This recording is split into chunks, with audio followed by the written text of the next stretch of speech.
फिलहाल में रेल मार्ग रोका जाएगा। पूरे हरियाणा के किसानों के साथ धोखा किया है और मुआवजा बढ़ाने का ढोंग किया है। पिछले महीने हमारी हरियाणा सरकार और भारत सरकार के मंत्री से बात हो चुकी है, जिस पर कार्रवाई के लिए हरियाणा मुख्यमंत्री ने जींद के डीसी को कहा गया था। जींद का नया मार्केट रेट तय कर किसानों का मुआवजा घोषित किया जाए, लेकिन जींद के डीसी सरकार और किसानों को गुमराह कर रहे हैं और जो मुआवजा कानून है उसका पालन नहीं कर रहे।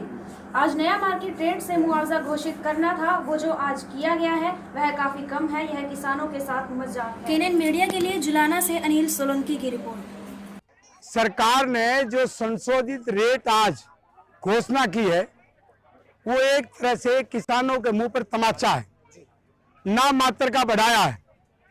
उन्होंने ये तो मान लिया, जो आज तक कहते थे कि कानून में बढ़ नहीं सकता, बढ़ा दिया, मान लिया, लेकिन नाम मात्र का है।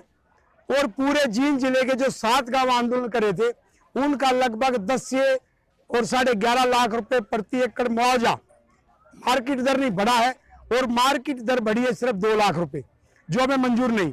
और बाकी गांव का जो मुआवजा है वो 1 लाख से और 8 लाख रुपए तक बढ़ाया है पूरे जींद का, वो भी हमें मंजूर नहीं। इसलिए आप पूरे हरियाणा को बुला के और पूरे हरियाणा के इशू पे पूरे हरियाणा का किसान इसको स्वाभिमान की लड़ाई बना करके लड़ेगा और बहुत जल्दी आपको बता दी जाएगी।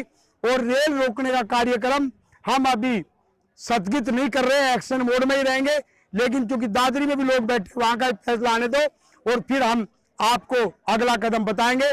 वो किसी भी समय हम आधे घंटे के नोटिस पे ये रेल रोक सकते हैं, क्योंकि सरकार के अधिकारियों ने कानून तोड़ा है और जिस प्रकार से वो कानून तोड़ रहे हैं हमारे पास भी रास्ता नहीं बचा कि हम भी कानून को तोड़े ताकि कानून को लागू करवा सके।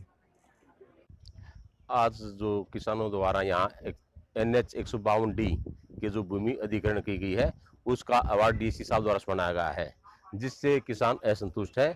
और पहले किसानों द्वारा आह्वान किया गया था कि वो उनके हक में फैसला नहीं आता है वे रेल रोक सकते हैं। उसके मद्देनजर रखते हुए यहाँ पर 12 कंपनी पुलिस फोर्स लगाया गया है और सभी जो मुख्य पॉइंट है पुलिस फोर्स लगाई गई है।